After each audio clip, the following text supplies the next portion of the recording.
嗱，我喺網上見到好多朋友話，去過任何髮型屋，相差分別唔大。點解啊？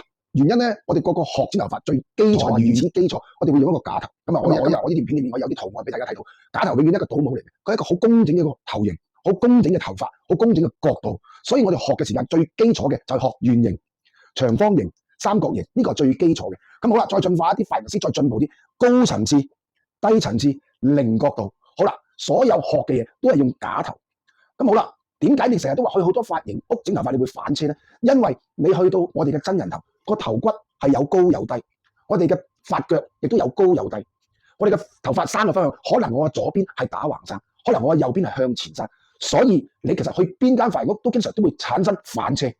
今日如果你睇到呢段片，我同你講，你可以過嚟我公司可以幫到你，因為我會親自教一套，令到髮型師去更加深入了解，幫助你哋好好嘅髮型。